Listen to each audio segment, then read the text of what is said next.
Good, happy Tuesday evening. I'm Riley King, and welcome to the Riley King Newscast right here on the Riley King Network.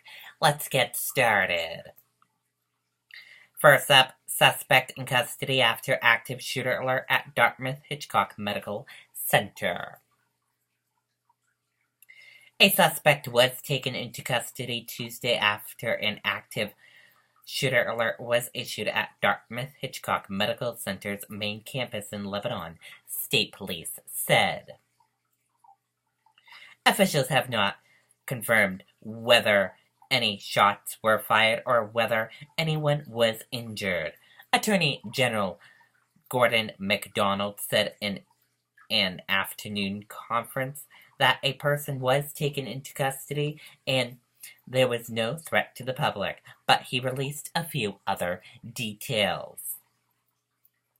Sources have told us that someone was shot, but there was no word on that person's condition. McDonald said the reported shooting was in the ICU on the fourth level of the North Building.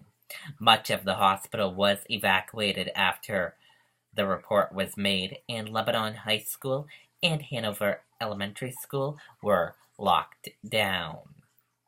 The identity of the person was taken into custody has not been released.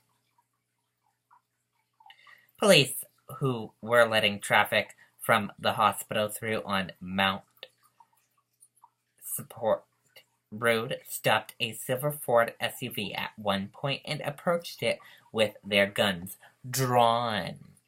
It was not confirmed whether the person in the vehicle was the suspect who was taken into custody. McDonald said more information should be released Tuesday night.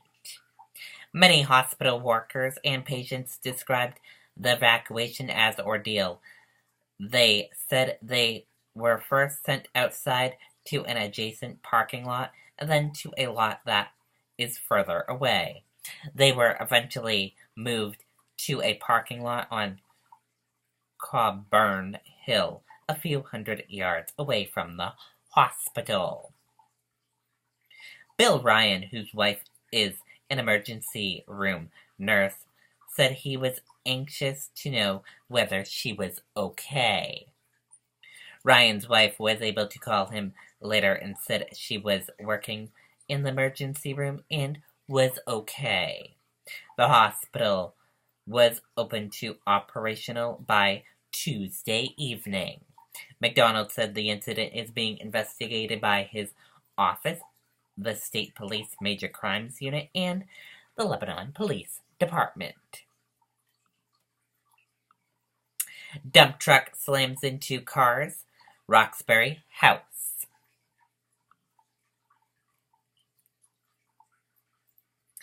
A dump truck owned by a composting company slammed into the front of a Roxbury home on Tuesday afternoon.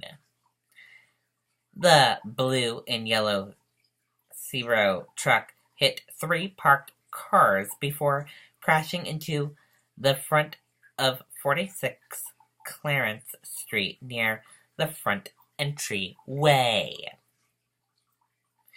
Thankfully, the cars slowed him down a little bit. He could have very well hit the house next door the way he was going, said Boston Fire Department Division Chief Jeff Widdeman. The driver thinks his work boots got stuck and might have hit the gas instead of the brake as the vehicle moved downhill. No injuries were reported, but Sky 5 flew overhead and witnessed heavy damage to the front of the building.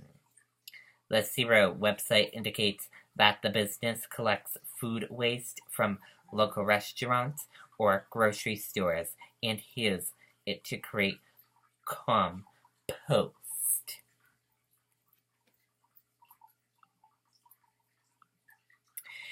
Man accused of placing hidden cameras in bathroom of main rental home. Let's take a listen to the video from WMTW News 8 in Maine.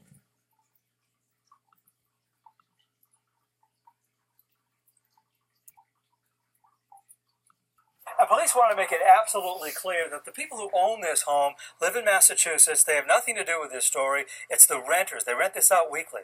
A group of family and friends and their kids renting this large 4-bath beach house on Nubble Road in York for the Labor Day weekend. Police say when Monday rolled around, one of the adults noticed this Glade air freshener wasn't an air freshener at all. Look closely and you can see a camera lens. They were discovered in all 4 bathrooms on the back of the toilet. The gentleman picked it up, and I think it fell apart a little bit in his hand. And when it fell apart, obviously, from there, he brought it downstairs, took it apart, and from there, the video basically goes dead. 32-year-old Joseph McGrath of East Longmeadow, Massachusetts, was among the 12 adults. He was there with his own wife and child, and police say he was the one who planted the cameras. His friends are shocked at what they discovered and told police they're irate. Obviously, they're surprised. They didn't know this was going to happen. They've been friends for a while. Some of them have been friends for a long time, and there's a few that are family members. They didn't see it at all, but now they're, obviously very upset, especially with their children being photographed and videotaped. Police now have the devices. They've opened them up, and Detective Calcina is a mobile forensic expert. Joseph McGrath is charged with violation of privacy. Those charges could be upgraded, police say, depending on what's on those video clips. Meanwhile, he'll be in court at the York District Court on November 21st. In York, Jim Keithley, WMTW News 8. Okay, and there you go on that report and that video.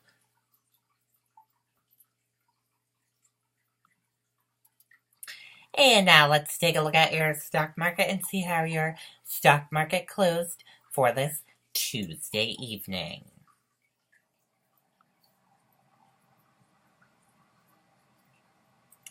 Your Dow Jones Industrial Average closed in the green and went up.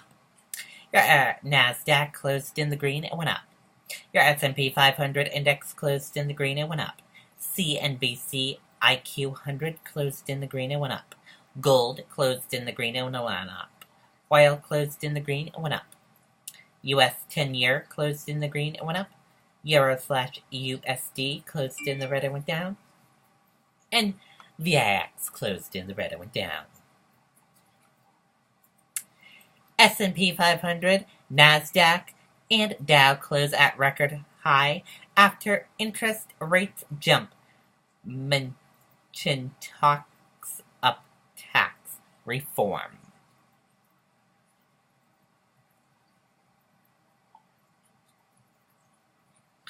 U.S. stocks rose to all-time highs on Tuesday as financials received a boost from rising yields. Wall Street also disgusted comments from Treasury Secretary Steve Mnuchin on tax reform.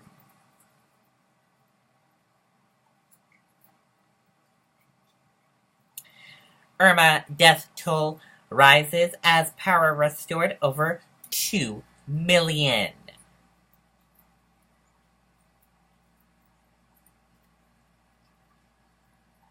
The death toll from Hurricane Irma has climbed to 12 in the United States following its path of destruction across the Caribbean and through the southeast U.S. over the weekend.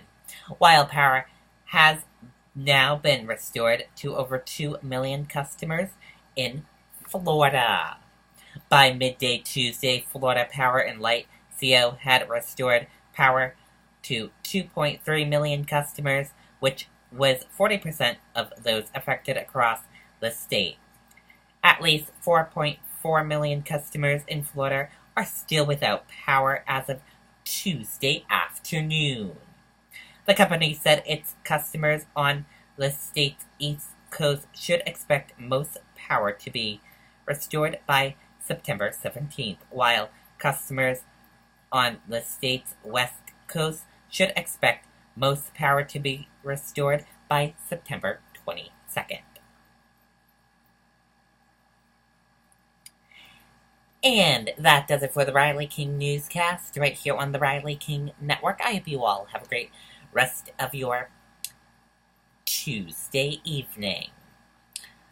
I'll be back for this new news edition. We're going to start doing an 8 p.m. newscast starting this evening. I'll see you back here for the 8 p.m. newscast at 8 p.m. tonight. Good night, everyone. Bye.